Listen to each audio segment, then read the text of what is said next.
Hello and welcome to our Master Gardener Home Virtual Garden Tour.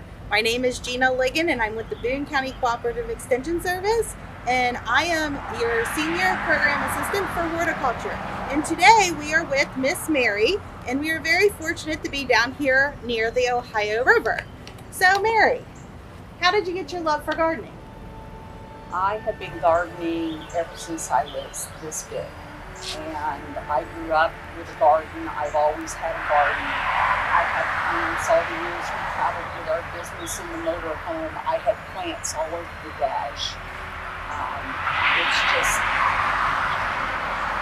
dirt feels good and plants clean the air and they make your house clean.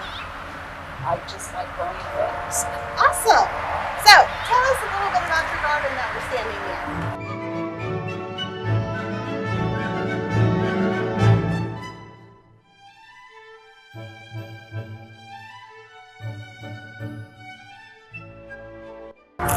Well, we built the house a couple of years ago, and I wanted to make sure that we had all perennials, and I specifically wanted to do pollinator stuff. Well, when we built this house, we built it on top of an existing foundation, and this whole area used to be the entrance to their garage that was underneath the house. And we didn't want it that way, so it kind of created this area down here. For one thing, we put the retaining wall in because it took the entire house out of the floodplain. This house would have been in the floodplain by 2 inches.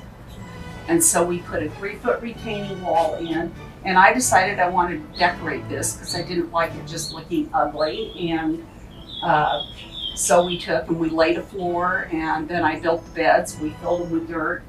And again, you can see most of them are perennials.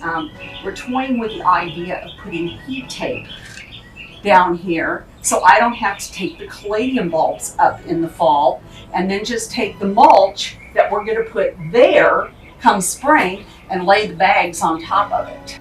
And we cleared all of this out, and then we built our raised beds, and we filled them with river dirt and manure.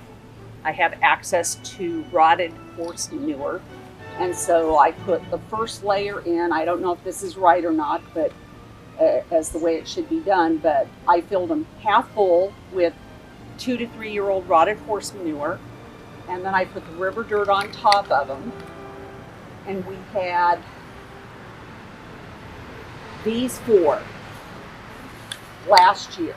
Those are the only 4 we had.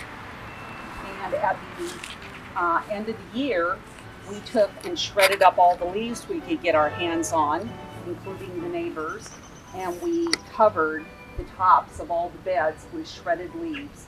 And so when we came back in to plant this spring, some of that was rotted down, some of it was still there. This is my asparagus bed that I put in last year, and this is my 2nd year, so I got to eat it once. And next year I get to start cutting it as much as I want.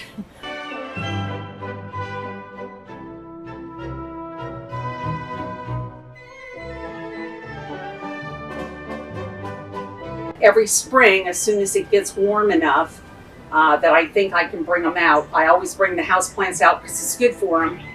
And it gives them fresh air, and it gives me an opportunity to take and get all the stuff off of them and make sure the soil is clean and all that type of thing. And then I leave them out until we're going to get a sign of the first hard freeze.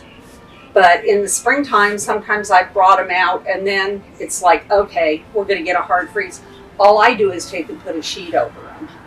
And this last year, when we got that late hard freeze, it didn't even get down to 32 degrees here. Usually in the summertime, it runs 5 to 7 degrees cooler down here in the summer, and about 5 to 7 degrees warmer in the winter.